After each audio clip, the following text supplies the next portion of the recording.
Have you ever seen the Mona Lisa in person? I have, and it's bobbins.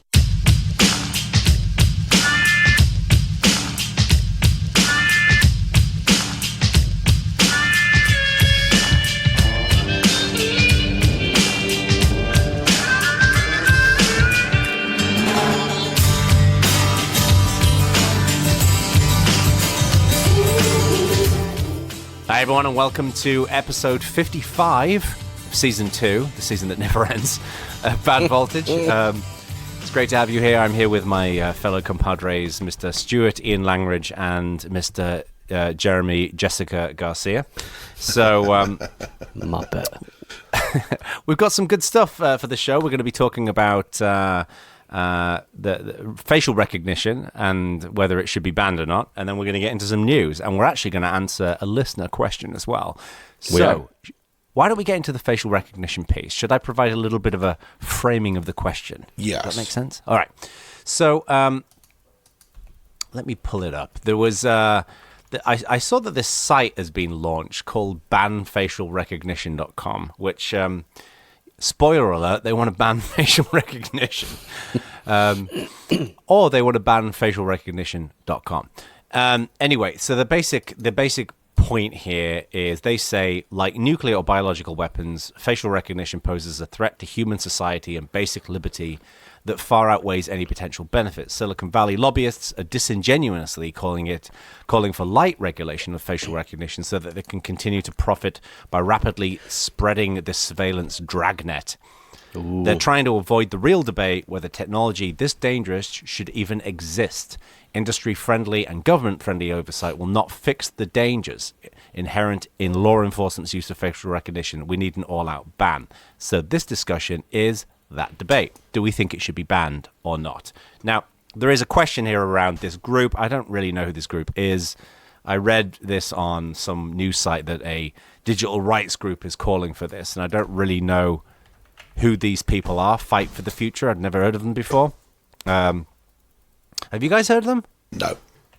Right. No. So anyway, they're calling for a ban. But you know, we've talked before about whether technology should be banned and whether technology can even be banned. What do you guys think? Speaking for myself, I think they have a point, but they are going about it in the wrong way, and I'm not sure I trust the organisation as much as I should do. Right. So I think they are, if anything, likely to harm their cause the way they've got on board with it, which is pretty disappointing because I think they've got a point. At the moment, the way they phrase this is just ban facial recognition technology entirely, which means that the first time you get into a debate, someone on the other side is going to stand up and say, okay, that thing in iPhoto where it recognises your friends, or in Facebook where it recognises your friends, you want to ban that, do you? Everyone loves that. Everyone will go, but we do love that. You're quite correct. And then their argument just falls out of a window. Yeah, no more Snapchat filters for you as well. Exactly. I mean, what they want to have banned is, as far as I can tell, not facial recognition technology as a whole, but the use of it in surveillance. And I'm completely on board with that goal. And I'm completely in agreement with them that people are trying to push for this to be regulated, and others are pushing for it not to be regulated because it will stop them making products to sell. But going after the idea of facial recognition technology as a whole and banning it is going to avoid getting people on side, as far as I can tell. So I think this is a really interesting topic that is maybe more nuanced than it appears at first blush, and it's difficult to form kind of a lucid, very easy to explain opinion here, in my opinion, for this reason. I think the technology that you just kind of alluded to, which we'll call cool facial recognition, right, kind of moves the Overton window in a way that makes facial recognition seem innocuous and fun.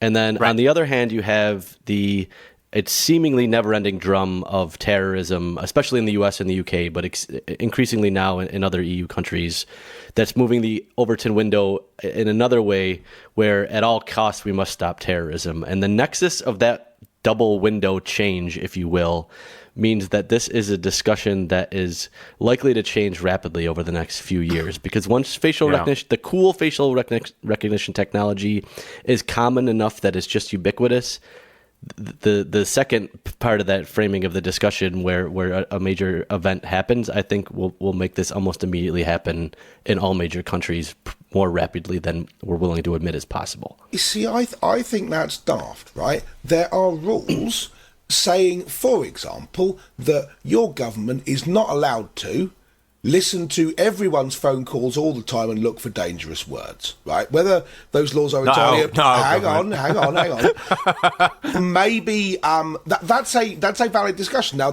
there have been things using examples that have provably happened despite that probably does not behoove your argument. Well, but that's exactly the point. You got things like Carnivore doing precisely that, but people were having a discussion about, should the NSA be able to run things like Carnivore? Should it be reasonable to do that? Should there be restraints on what law enforcement can do? So on and so forth. And that was a perfectly reasonable discussion. At no point did someone say the way to solve this is to ban people from talking to one another when they're not in the same room. And no one was talking about banning telephones in order to stop the NSA listening to telephone calls. What these people are talking about doing is banning the idea of a computer recognising a face in order to stop law enforcement using it for mass surveillance in a way we don't like. And that's why I don't like their argument. To your point, this argument is, to use Jeremy's term, is asinine. It's ridiculous, right? It's facial recognition already exists. It's in everybody's phone. There are millions of implementations of facial recognition out there right now in the wild. You can't get rid of that. The genie's already out of the bottle. It does seem that that what they really want here is more on the surveillance side of things, and that is a separate question. The thing that I think is always interesting when we've had these debates over the years on Bad Voltage, and when we did it in Log Radio, and when we've done it in the pub and beyond, is a lot of people, when they talk about banning this kind of technology or stopping the spread of this kind of technology, whether it's facial recognition or AI or whatever else, look at security like it exists in a vacuum, right?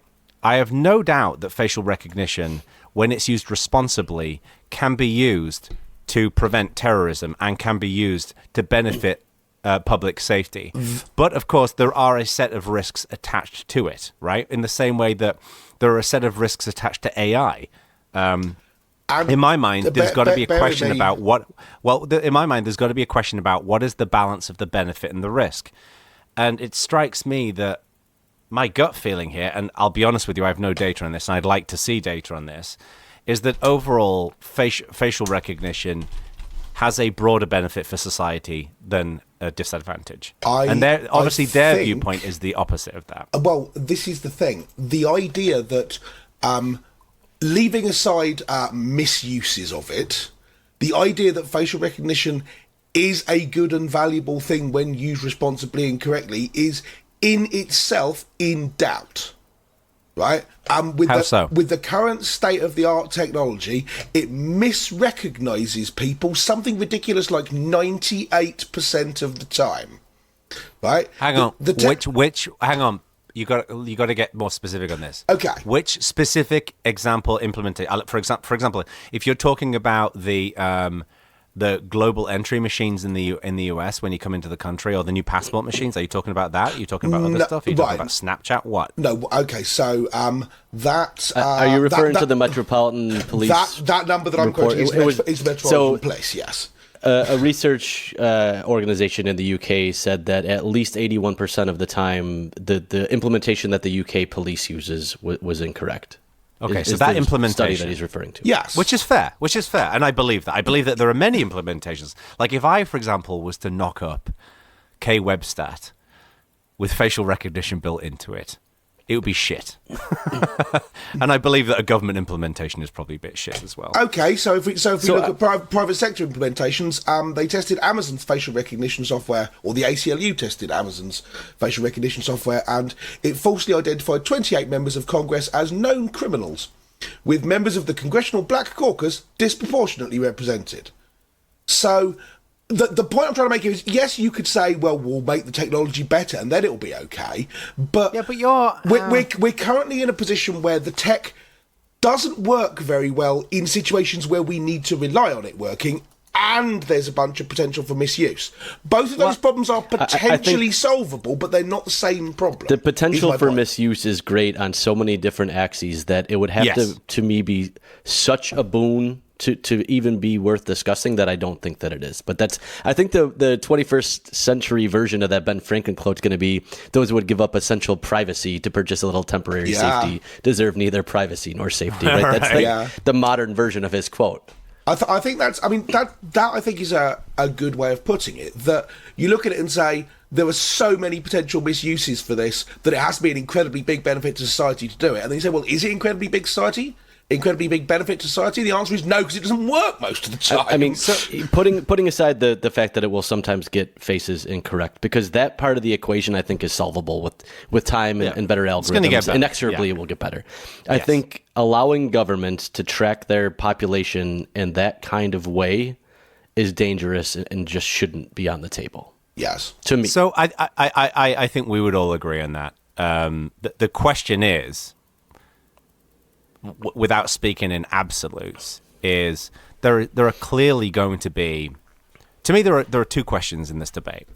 One is, where do you draw the line on government utilization of this technology for public safety, right? So I think we'd all probably agree that when this technology works well, it can have public safety benefits. However, as we've seen in countless times in the past, governments do misuse this kind of technology, and there is a risk to the populace for it, right? Yes. So that's one question, and I think that everybody's got their own view on the sliding scale. Clearly, this advocacy, this digital rights group, they're very hardline on this, and there'll be other people who will be very hardline in the other direction. But the other question in my mind is, can you even ban this kind of technology? Like, we could, for example, say, okay, the British and the American governments are not allowed to use this. So we reduce the risk to the population, to those citizens. But then what happens is, I mean, it's not like this is going to be banned in GitHub repos, because what happens then is you could then have a disproportionate advantage to criminals in utilizing this technology for criminal means, and the government can't utilize it. It's hard. This is where it becomes a bit of an arms race, right? To imagine a way that a private criminal organization can misuse this stuff in the same way that a government can. Well, what do you mean? The reason we're discussing it as being problematic for government use is because of the massive chilling effect on the populace, right? Even ignoring actual misuses where police officers use it to track their ex-girlfriends around town or whatever, the worry is that people as a whole start thinking, I'm being automatically tracked wherever I go, and stop attending events that do live facial recognition. You know, things like that. I find it hard to imagine how a criminal organisation would use facial recognition for criminal purposes. Because there's many different ways that a criminal organisation could use this for criminal purposes. I'm not joking. I find it hard to imagine. So, name a few, and I'm quite prepared to believe Organisation X doesn't like Stuart Langridge and wants to put a hit out on him. How do they find person X?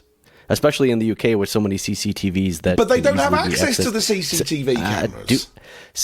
If you think that a lot of those can't be surreptitiously accessed, you know technology better than that. Okay. So we're talking about criminals here, so they're willing. Yeah. They're already willing to break the law. Bear with me. So I'm prepared to buy that. Terrorism. Yeah, no, I'm prepared to buy that. If you've got a massive CCTV network in place, then criminals can go and use that surreptitiously. Yeah, that can happen. Yeah. What about people hacking social media accounts and scanning images and utilizing that to find your whereabouts? Just even in places where things like kidnapping are common, feeding it a corpus of people likely to have money or likely to be worth kidnapping, and then easily spotting them in crowds and doing so. Like, there's endless ways I think a criminal organization could utilize this. I'm not necessarily worried about any of them, but I think given enough time to think about this it, is you the think point. of a dozen. It's another example of how facial recognition can be abused, right? It's not just governments that can abuse it. But I think the difference with governments is there's already precedence here for treating governments separately, right? Freedom of speech does not apply to private organizations. It only applies to the government because we've decided that the government can apply a pressure in ways that private organizations cannot, and therefore should be held to a different standard. Yes. So I think the question here is, in the context of facial recognition, should they be held to a different standard? Is really how I would frame the question. So that's a good point, Jeremy. So it basically subdivides the debate into what should governments do, which is, I think, what we're spending a lot of time talking about here. But then for this, I keep forgetting their fucking name. Fight to the future. Fight to the future. For those folks, they are talking about it more broadly. So let's subdivide it. I think we, all three of us, believe that there should be very, very tight regulation in how governments use this technology responsibly. But do you guys think that it should be banned? Do you think government should not be allowed to use it in any way, shape, or form? Well, if we're talking about governments, then we already have a bunch of procedures and laws in place which dictate what sort of information government can collect and how they can use it, and the oversight that's required for that and the reporting that's required for that. And this to me seems that it would fit into that quite happily. So you basically, like with a wiretap, for instance, you need a FISA request if it's that high level. You would want something like, akin to the equivalent of a FISA request I want to look for Stuart's face. I need to get that approved by a judge and all of those things. Yeah, it's a special tool that is available, but it's a tool so they that you can't have to discriminately look for whomever. Right. They need to basically have. Okay, that seems like a reasonable. That seems fair to me. The key things about those kinds of rules is that there is approval in them, and they are specifically targeted. It's, I want to look for this person. I have reason to believe this will help us in the following ways. Can we have approval? What you can't do is just point a camera at every crowd in the country all the time and then go, I wonder where anyone wearing red has been at any point in the last 60 days, and just punch a button and get a printout. So that neatly leads us on to the question of its utilization in private industry, because that is the kind of shit that marketeers, for example, would love to know. Yeah. Or anyone who's interested in data would be interested in knowing patterns. I mean, can you imagine, not just it's not going to end with facial recognition. It's going to get into body language recognition and all kinds of stuff, right? So I think there's already more of that going on than maybe the average person realizes in many retail facilities. That absolutely is. I'm sure. The key point about that, though, is that to a first approximation, private organisations don't have the surveillance capacity to do it. Leaving aside our criminals who hack into the nationwide CCTV network, if you are a marketeer, you can get the information about people inside your shop, but what you can't then do is go, I wonder which other shops they've been in the last 2 years. Unless you're a very large organisation that's good at selling that to many shops, and then you could probably do better than you would like them to be able to do. Absolutely the concern here. Yes, when you're talking about that. Do you remember the story about that we covered a few years ago about Target and I forget what it was exactly, but wasn't it like some girl went in there to buy a pregnancy test? That was based on her previous purchases, yes. Yeah, that was previous purchases. That's right. So, and the key point was that she didn't go in and buy a pregnancy test. She bought a bunch of innocuous stuff. Oh, that's what it was. Which Target had identified through purchase analysis was the sort of thing that pregnant women buy, like unscented lotion. Right. And then sent her coupons to say, congratulations, you're having a baby. And her dad went, oh my God, how dare you suggest my high school daughter is having a baby. And then she was like, lol, actually pregnant. And he had to go and apologise. I've never ever thought I'd ever hear Stuart Langridge say the words unscented lotion. You're welcome, listener. You're welcome. Can we name this show Stuart Langridge's Unscented Lotion? I have just as many kids as you do. But yeah, so that is absolutely the concern as we move towards a world in which a few big corporations have that kind of let's get every shop to buy our thing, and then we are de facto public utilities in this sense. And we've talked about this a lot because we keep coming back to it. The way that half a dozen large organisations actually get to act on the scale of governments, which is unprecedented in human history. Right. And the laws just don't know how to cope with it. Yeah. No, so what do you think? Why do we draw the line with because, I mean, you've got, Bob's Burgers, right? Can put a a camera up, and that's one element. But what about Walmart? What about people who build outdoor shopping plazas, where they could have cameras up there? I don't even think it's that. I think it's Amazon or someone like that build shop facial recognition help, and they say put up a camera in your shop, ship the data to us, we'll analyse it, and then we'll collect that together with the data from all the other shops who are also using this service and give you targeted information on your shoppers and where they've come from and whatever, and then they've got this huge data bank. So the point is that it can be abused in some way, and you don't, when you walk into a shop, like if you go to a rock concert and they're going to be filming it for a DVD, they'll have signs everywhere saying, by attending this show, you are assigning your right for your image to be used in a recording, right? And we might start seeing signs like that all over the place, and maybe that's one way in which this can be controlled. Kind of, but that doesn't really help. Purely on the grounds that before it was like, okay, my picture, my face might have flashed up for 1 microsecond, stood in the audience for that AC/DC gig. But if you put up a sign saying your picture may be taken, and then at any point in the next 50 years, we might decide to backtrack through this, identify everyone who was at that concert and all the other concerts that we've got DVDs of to build a picture of the kind of concerts you attend, so we can market tickets to you. If every concert puts them up, what are you going to do? Stop going to live music venues? Right. Well, it then becomes the cancer warnings in California which are on restaurants, every single thing. Yeah. Right. And there is one other thing to this, by the way. One other thread that I just thought of is there could be a benefit to this in actually proving people's alibis. Did you hear about that story about there was a guy who was in prison, I believe, for murder, and he was vigorous about his innocence. And they filmed an episode of Curb Your Enthusiasm where Larry David picks up a hooker and takes her to like a sports game or something like that. And they're on the freeway, and someone noticed that the guy who was in prison was like just on the freeway driving past in his car, and it proved his alibi. And he was acquitted of all the charges. And so facial recognition potentially could be a tool for someone who's wrongly convicted or accused of something. It could be 1 time in 100 million. That would be great. I'm not sure I want us to necessarily turn into Nazi Germany in order to get that one guy off, but fine. Well, there is that. Now, I was going to be subtle about this, but I know that you two are arseholes. I need to take my puppy out for a shit, and I was going to sneak off, but I know you're going to talk about it, so I'm just going to confront this bull directly. You can keep talking about facial recognition. I'll be back in a second. Look, he's 3 months old, okay? He needs to go. For goodness sake. But, I mean, Jeremy, the word you used is outweighs, and I think that's the thing here, that there are so many potential downsides to this that I can see why these people are like... seem high. Yeah, I can see why these people are pushing back on the whole concept, but I can't see that we're going to ban the idea of a computer looking at a JPEG to work out what's in it.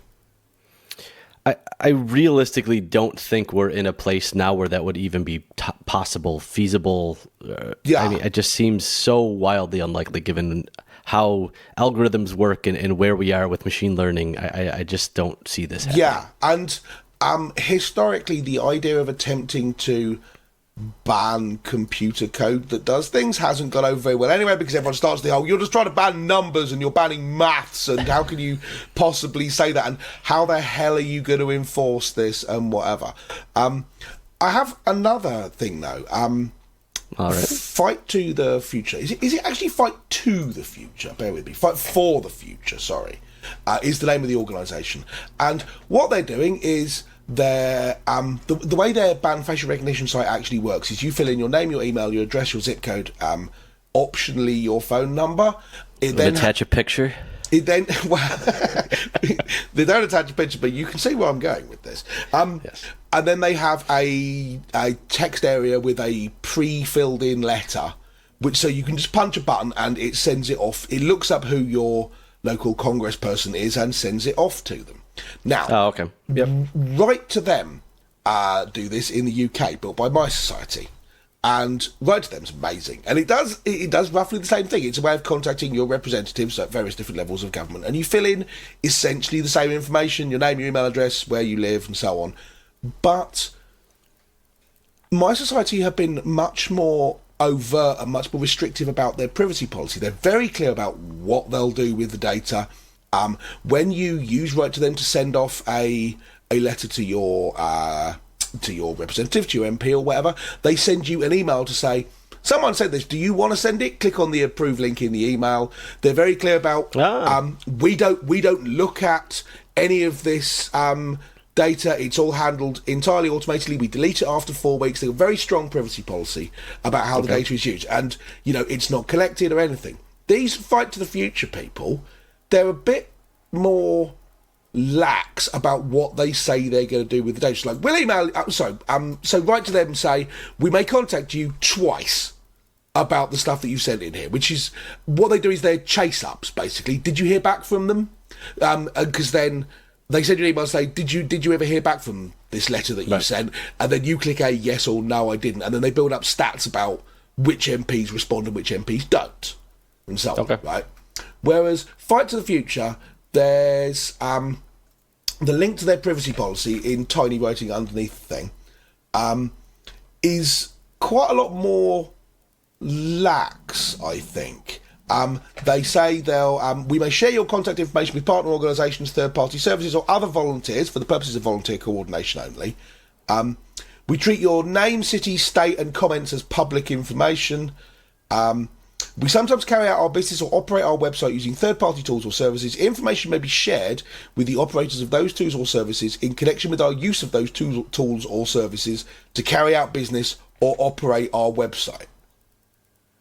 Given their hard policy stance, that is an oddly loose privacy policy. This was interesting. This was kind of my thought. This is a Caesar's wife thing, right? If you're going to take a stand on exactly this kind of and a strong stand. Yeah, a very strong an stand. An opinionated stand, right. About privacy, about democracy, about people not misusing your data, then you probably ought to be a lot clearer about, we're definitely not keeping any of this, we're definitely not going to email you once a month for the rest of time about, hey, guess what else we're doing this month? It says...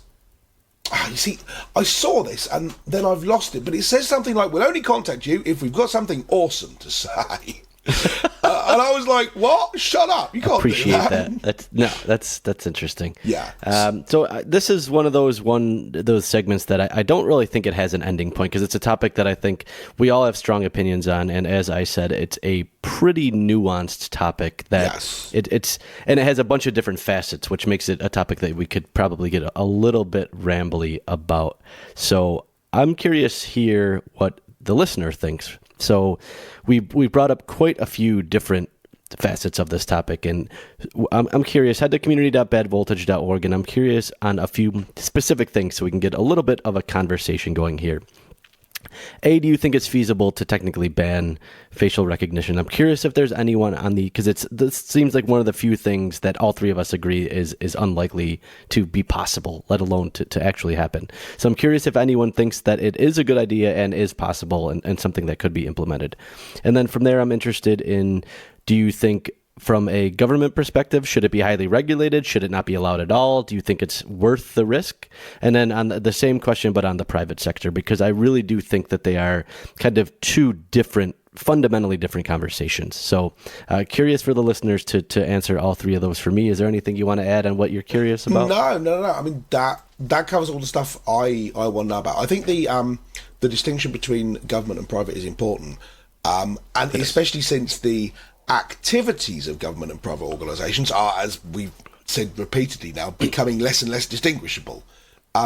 So maybe a slightly wider topic too, and this ties back into the whole public utilities thing we've been discussing. What should happen in this kind of situation? The bunch of laws that we have to regulate what the government can do on our behalf are at least partially there because they work for us, right? corporations do not work for us, and there are many fewer rules around the ethics of what they do. Is that a solvable problem? I mean, I'd like to believe there's something we can do about it so we don't just sleepwalk into a corporate dystopia like in Count Zero. But equally, I don't know what you can do about this, because you can't just build a rule which says this only applies if you're a really big company, because that's stupid. Right. Yeah, exactly. So while we're on the topic of privacy, why don't we switch gears here a little bit and go to, as Mr. Bacon is just sitting down and rejoining us, it's a perfect time for a segue into the next kind of, we'll go into some news here. Yes, absolutely. And one thing that is a little bit privacy related, we're just segueing to a news segment now that you sat down, Mr. Bacon. Sorry. So we're gonna Dog's got to do what it's got to do. We're gonna stick to the privacy topic here, and I'll start with the first news story that I had, and it's that more than 1,000 Android apps harvest data even after you deny permissions. And this is from a CNET article, and we'll include this in the show notes. It's permissions on Android apps are intended to be gatekeepers for how much data your device gives up. If you don't want a flashlight app to be able to read through your call logs, you should be able to deny that access. But even when you do so, many apps find a way around this. Research discovered that more than 1,000 apps that skirted restriction allowed them to gather precise geolocation data and phone identifiers behind your back after you had disallowed this information. So the article goes into a bit of depth, but then from there's a PDF with the actual research.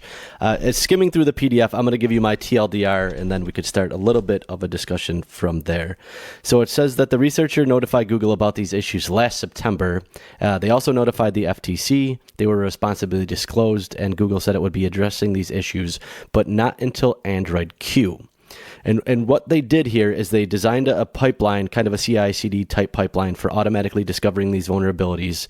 And they used a kind of a combination of dynamic and static, different kind of analysis. So they, in effect, created a giant honeypot. They tested it on 88,000 apps, they said. And to be clear, these weren't random apps in random stores. They were downloaded directly from the Google Play Store in the US, which is where they were located. And they included the most popular apps in every category. And they went into some details about the kind of vulnerabilities they discovered. So they discovered some companies getting MAC addresses of the connected Wi-Fi base stations from the ARP cache directly, which some of these almost border on evil genius.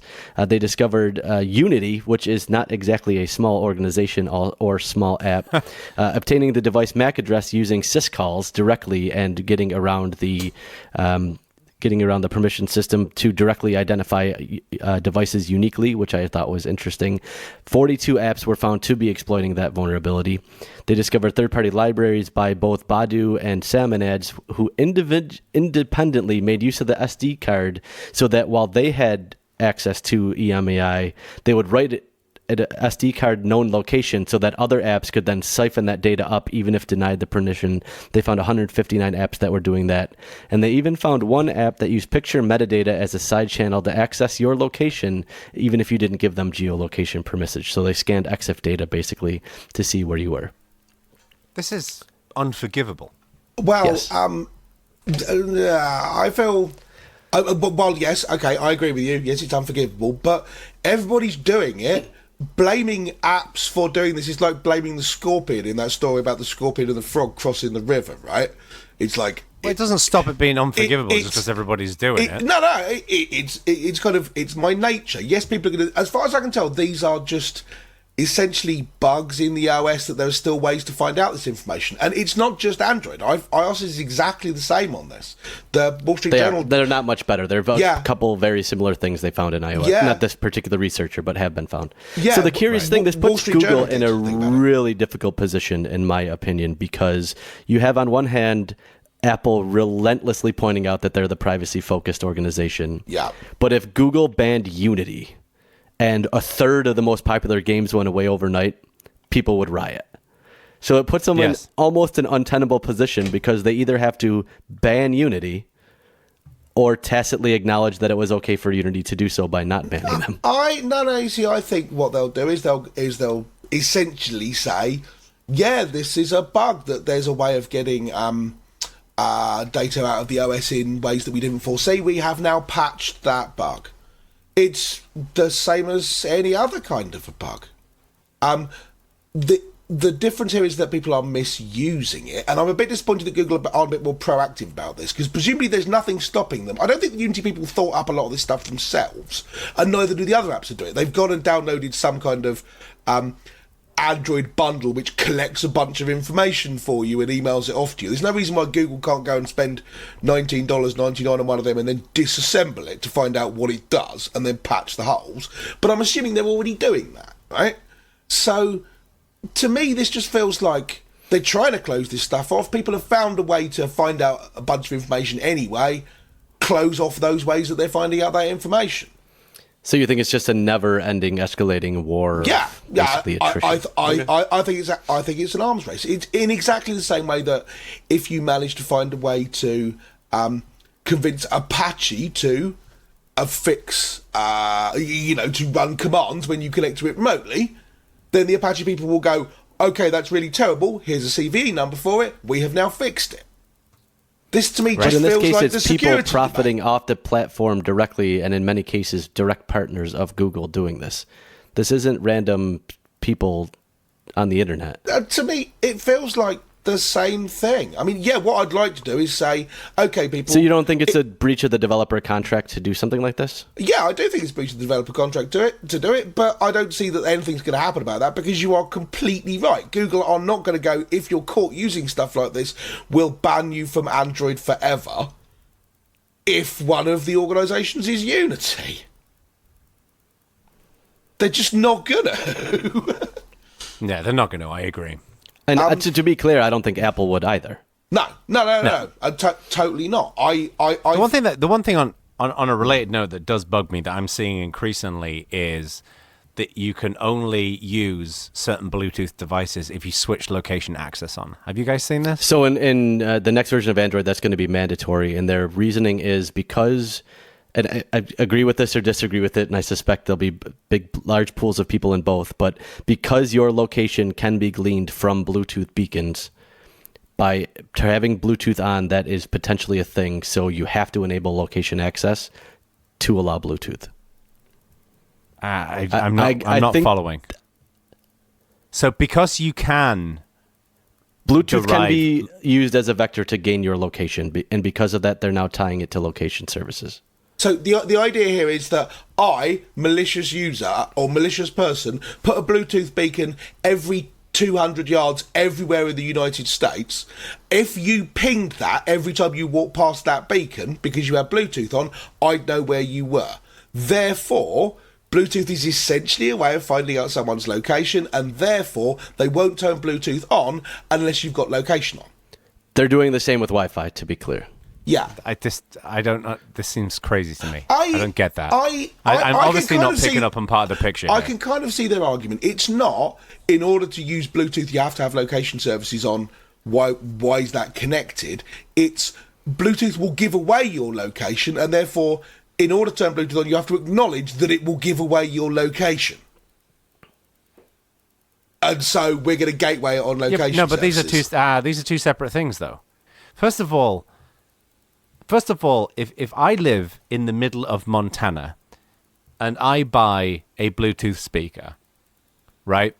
Someone's not going to be able to find my location from that. I agree that Bluetooth can be utilized to find someone's location, but mandating that you have to have location services on, I still don't understand the connection to this, because to me there's a difference between turning location services on where you're enabling GPS or just general location services, which is not just GPS, but or telling the user that by switching Bluetooth on, your location could be found. To me, these are two separate things. So I think it should have been location, Bluetooth, location, Wi-Fi, location, fine, location, course would have been probably the better way to handle it. It's not the But that's path probably that they too chose. confusing, isn't it? Yeah, and bear in mind the other thing is that there are two different kinds of Bluetooth, right? If you're connecting to a Bluetooth speaker, you're using It's red too. you're using old-fashioned Bluetooth where you had to put in a pin and everything. But the new Bluetooth stuff is all Bluetooth low energy, which is every time you walk past a beacon, it knows about you and you know about it, but it's on the whole time. It's much more akin to something like NFC. It's not I turn it on to connect to this one device. Right. Different thing. Yeah. And they're, Yeah, and they're that's a not good point. separate because attempting to explain the difference between Bluetooth Low Energy and Bluetooth to, most people is just boring. And everyone will go, oh, Android is so techie, why can't I just have an iPhone? Yeah. All right, what's next? Okay, so the next thing on this, well, a lot of the news articles we have are sort of related to this general topic, really. I mean, Jeremy mentioned there Apple going big on the we're privacy people, and one example of that is they put up a massive billboard next to not a Google building, a building of a Google subsidiary, which said, we're in the business of staying out of yours. Privacy, that's iPhone. And for context here, this is in Toronto, where Sidewalk Labs is trying to make this kind of smart city where everything's... You might want to add a little context on the nature of the smart city. Yeah, so I say Sidewalk Labs is the name of the subsidiary, which I've got. But yeah, they're pushing very hard with they're talking about smart city stuff, but there's a lot of people who are kind of, so we're just going to put surveillance literally everywhere in order that you can do things. And this ties into the general feeling of malaise around how much data Google collect and how they're doing it and how pervasive they are and so on and so forth. So Apple are attempting to tap into that and continuing with their current pitch of, we're all super secure and we're all super private and we don't misuse your data, which again, we've talked about a bunch. Yep.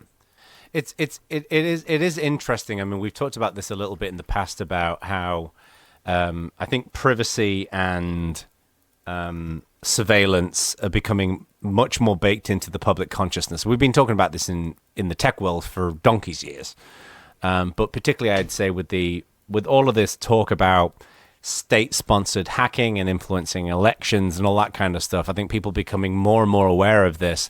And I would also say that the San Bernardino shooter case, where Apple refused to, unlock the phone for the police, is another example where that really seeped into the public consciousness. Yes. So we've been saying for a long time that it's only a matter of time before a company steps forward and becomes like the company that is all about privacy. I'll be honest with you, I never thought it would be Apple.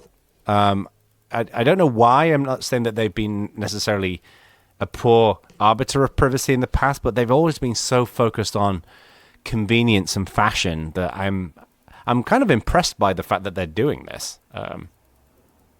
I think they could do it largely costlessly, and there's a great gulf of deep blue water in between them and their main rivals on this particular point. The way you win is by having the battle happen in a way that your competition cannot respond to. And Google can't go, okay, we'll be better at privacy than Apple are. They just can't. Their business model is critically reliant on it. For the same reason that Apple can't compete by saying we'll be cheaper than someone else's, because their business model is critically reliant on being expensive, desirable gear. But Apple... That's a good point. Yeah, I mean, Google they're a services company, right? Yeah. By definition, other people's information is at the core of what they do. Totally, but Apple don't need to monetize your data because they've already monetized your money. Do you think that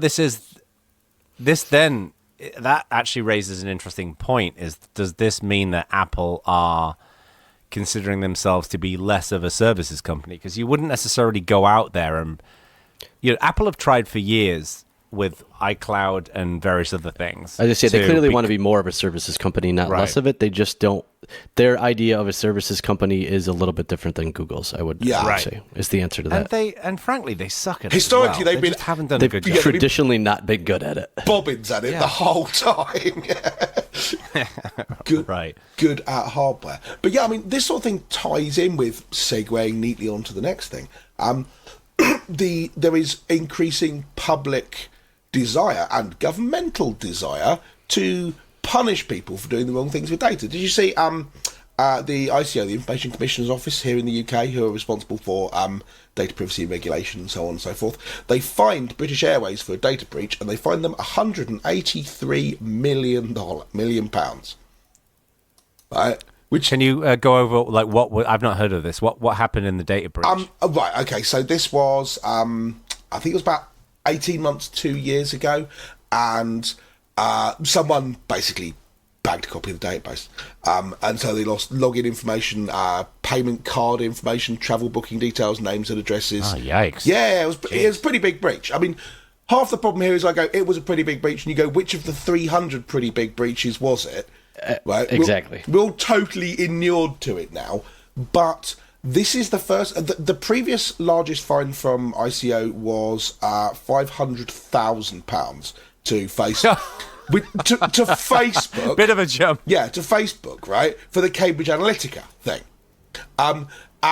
But now, since then, the GDPR's come in. They're allowed to fine up to 4% of revenue, right? Which is a pretty big amount. This was 1.5% of British Airways' revenue. So, despite the fact that £183 million is a frighteningly large amount of money, it's still only about 28 days' profits, according to my calculations. But nonetheless, it's still a full-throated boot in the testicles to a company to say, right, here's the thing, stop doing this sort of thing and start caring more about it. I wonder what they putting the breach to one. I wonder what they use that money for. The ICO. It goes back. Now I looked this up, which is really annoying because now I can't remember what the answer was because I was curious about the same question. Is it pies? That's what happens. He'd have remembered that one. Everybody in the UK gets 2 pies. The people in the ICO's office are like, geez, but I can't even eat any more donuts. Make it stop. So what happens is ICO money, it's because it's a whole European thing, the GDPR. The money goes to different European governments, but the bit that the ICO get goes directly into the treasury. So basically it just pays down some debt or whatever. It would be nice if that kind of money went into some education programs about privacy and that kind of stuff, or helping businesses and individuals to understand how they can be more secure, whatever it might be. I mean, they should use it for that. Well, you would hope that at least some of the money the ICO gets back goes to funding the ICO, who are massively underfunded and can't do 1/100th of the stuff they want to. But now they can go, not only you should fund us, not only because we're a good idea, but we're really, really profitable as well. They should also use some of it to remake the classic run and jump PlayStation 1 game, ICO. No, shut up. No, they shouldn't. Right, next piece of news. I have one. Like, literally, I have one. I only put one news item in this week. Make it a good one. We'll wrap on this news item of glory. All right. Did you hear about DeepNude? Yes. But you may want to explain it for people. I read about this the other day. So there was a news article about DeepNude has been open source. I was like, what is DeepNude? Never heard of it. So basically, we've talked on the show previously about deep fakes, where there's been a lot of this in the porn world, where porn actresses, their faces are replaced with famous actresses, and it looks frighteningly real. And this has been used in a whole bunch of other areas, and it's pretty easy to use. I've never done it myself, but apparently it's pretty easy to make deep fakes. DeepNude basically takes a picture of, I believe it's just women right now. It only works on women, which is right, and indicative. Right. And it will basically generate a nude based upon that woman, which is another level of frightening. Yeah. To Axe's point, it only works on women right now because apparently the penis is far too difficult for AI to understand. And my abs are very complicated to understand as well. My 19-pack. So apparently this was open source the other day, which I think is frankly the least interesting element of this. There's a set of models, but it's just another level of weirdness when it comes to this whole AI revolution that we're in. Somebody in the article, I think it was in The Verge or something like that, somebody took a picture of a porn star with her clothes on. And obviously porn stars are well documented for being naked, to see how effective this thing was. So they basically took a picture of a porn star fully clothed and then the porn star naked, and it was terrifyingly accurate. Because obviously nakedness comes in many different forms. It's not just one form. Mm-hmm. But I read an interesting response to this, which I thought was something we should discuss, which was, could this actually have a benefit in the fact that if it becomes so normal that people are running this DeepNude software on various people, does that basically essentially water down the power of blackmailers? So if you blackmail somebody and say, I've got nude pictures of you and I'm going to publish them, if everybody's being deep-nuded, does that remove some of their power? I'm not sure I buy the argument, but it's an interesting thought. Making the ability to blackmail more specious and more capricious does not in any way lighten it, and I would say definitively I don't think no. so. I don't think so either. I don't think so either, but it's an interesting question that is literally destroying the village in order to save it. Pack it in with that kind of thought. I don't think it's necessarily quite that blatant, but I think it's an interesting consideration that if, in the same way, this is a very poor comparison, in the same way that, when, if you get a kid who's been an annoying little shit, and you acknowledge that kid's behavior every single time, they basically depend on the attention, right? The way in which you deal with that kind of behavior in many cases is you basically ignore them and you show them that you're not going to get a rise out of them.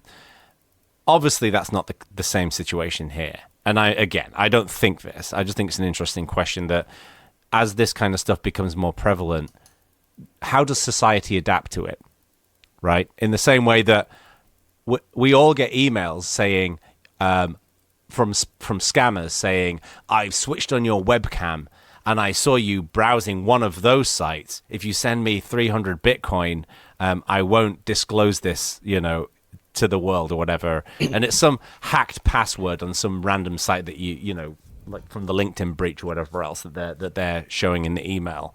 And that doesn't even get shown to people now because it's picked up by spam and then it's shoved into your spam inbox. I just wonder how that will apply to I almost think the deepfake. opposite effect is going to happen in that if what you see no longer reflects what reality is, how do you believe anything and what impact does that have on the truth and on actual facts? Yes. Because if your reality, unless you see it in real time with your own eyes, can't be believed, that's, I think, sets a dangerous precedent for things like reporting news and just disseminating factual information becomes much more difficult when you now have to look at every single thing with such a skeptical mind that you believe almost nothing. Well, that's the fake news argument, right? Precisely. The way to solve people being gaslighted is not to make it so everyone is gaslighted about everything all the time, and so you can't tell the difference. It's a good point. It's a good point. Well argued. But yeah, so to your point, Ak, earlier on, so for some of you right now will be thinking about getting DeepNude and trying it out on someone who don't fucking do that. Don't be one of those people. No, okay? exactly. Let people have not just their own privacy, but don't try and This is what asshole. annoys me about the fact that this chap wrote it. Right? I can absolutely imagine sitting in the pub and thinking, having a conversation where you go, you know what, it's probably possible now to build a thing which takes a picture of someone and projects what they would look like naked. And then you might go, yeah, I can imagine that's possible. What you don't do is then go, oh, I'll actually build it and release it. Right, just don't do that. What's the Ian Malcolm thing from Jurassic Park about, just because you could didn't stop to think about whether you should or not. Yeah. Which raises actually an interesting point in the fact that arguably there should be something in computer science degrees and elsewhere talking about the responsibility of building technology, which certainly when I was at university, I didn't study computer science. This wasn't a part of interactive multimedia communication. I can't say I'm surprised. I believe now there are some... There was no ethics in CS when I took it, but I don't... Yeah, no, I believe now that's starting to appear. There should be a hell of a lot more of it, but people are starting to have ethical discussions as part of computer science in our university courses and so on and so forth. So that is changing. It's changing too slowly, but it is happening.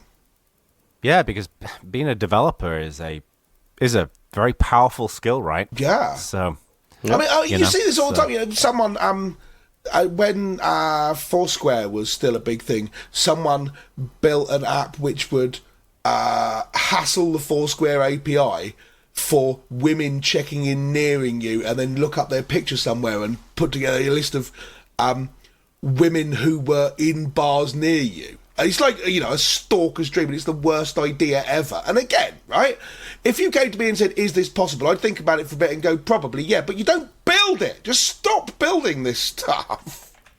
The problem is that every piece of software I've ever built was possible, and I shouldn't have built it.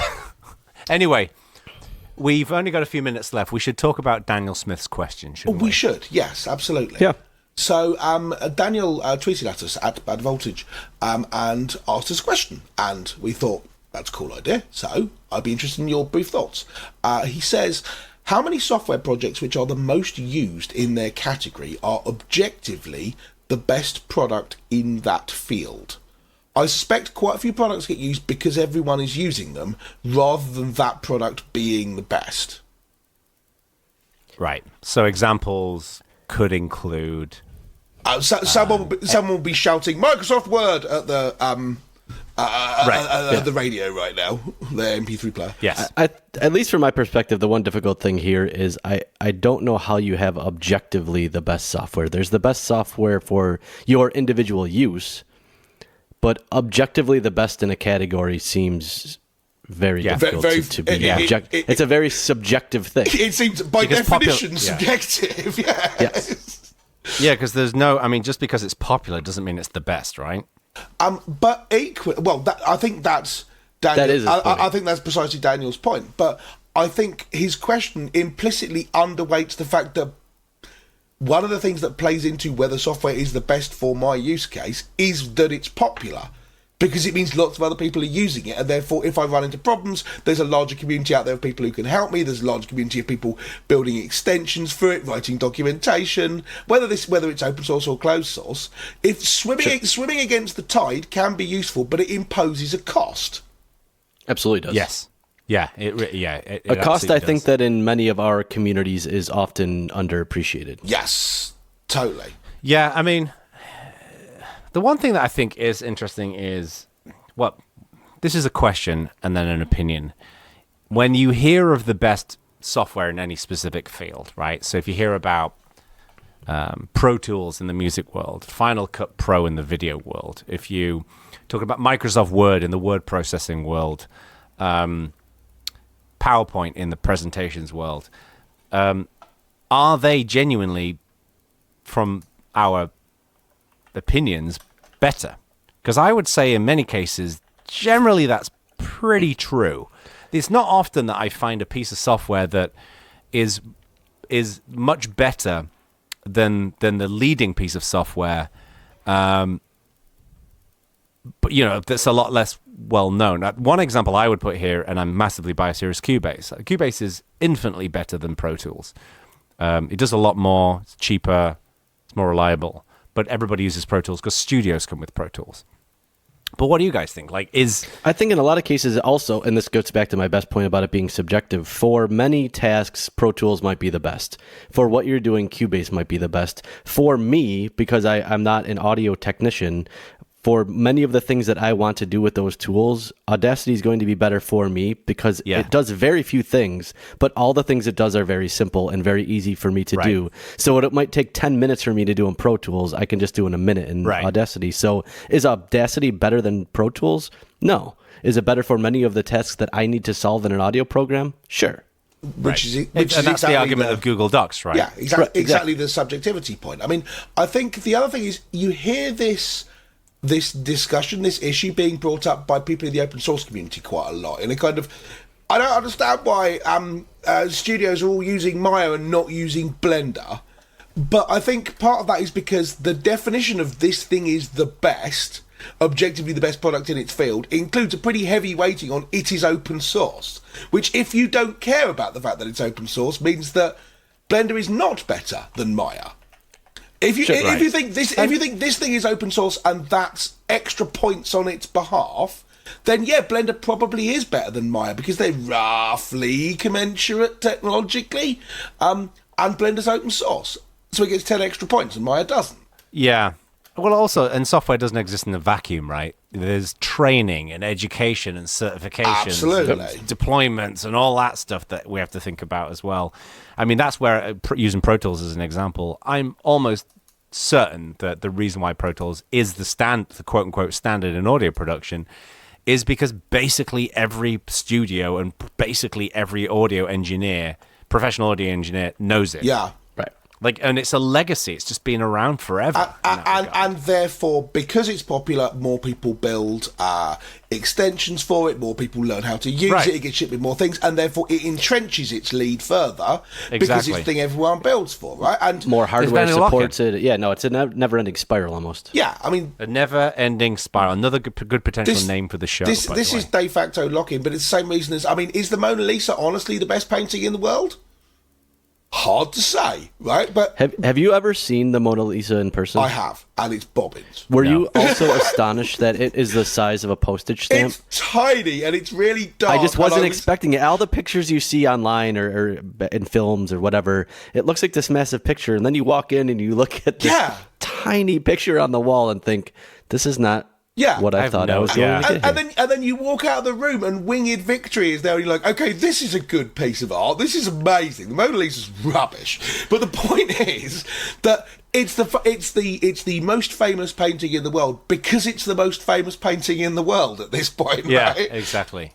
Yeah. And it's also been stolen countless times in movies. It has. And in real life. It's been stolen two or three times, I think. It was missing for 10 or 15 years, I believe, in sort of 1920 or so. Right. But I don't know if that's... So, all right, we're still extending this show to... I was going to say, I'll give this a little segue. If you are into art, the Mona Lisa aside, different artists, if you've never seen Loving Vincent, check it out. It was something that I didn't anticipate liking and thought it was really cool, so... I'll pass that along. I thought you were going to say, if you're not into art, the Mona Lisa is a painting by Leonardo da Vinci, and I'm sure I read a thing once which said there are half a dozen brands which basically everyone on Earth knows about, Coke and things like that. And I suspect the Mona Lisa is out there in a thing that everyone's seen. You know, Manowar. Probably not Manowar. All right. On that bombshell, I think it's time. I think we've overstayed our welcome in your ears, listeners. As usual, go to Bad Voltage, community.badvoltage.org. You can get involved in the community or on our Slack channel. We always love hearing from you. Thank you for your question, Daniel, and be sure more questions from the community. Yeah, we love it. Show at badvoltage.org. Is that it? I haven't said it for a while. Right? You can email us at show@badvoltage.org or just tweet at us, which is easier. I have a question. Can you email us at badvoltage.org? Because I have it wasn't working. Attempted to notify the person in charge of this email address on multiple occasions now. After a listener politely emailed me personally saying that show was bouncing, I tested, verified that show is bouncing, pinged someone involved in the show that will remain nameless.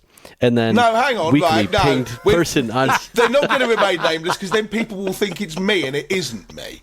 So... It is in fact not Stuart. Jesus, fucking walked into... So by the time this show goes live, you will be able to email show@badvoltage.org. Yes. If not, I will email Jono directly and badger. I will talk to the person involved. You can email show@jonobacon.com. Yeah, or right. if you don't want to use a worldwide free federated service to get hold of us, then feel free to tweet at us on a proprietary social media platform at Bad Voltage, and we'll probably get it quick. Good grief! Would you know it? The dog needs a shit. Right, thank you everybody, and goodbye.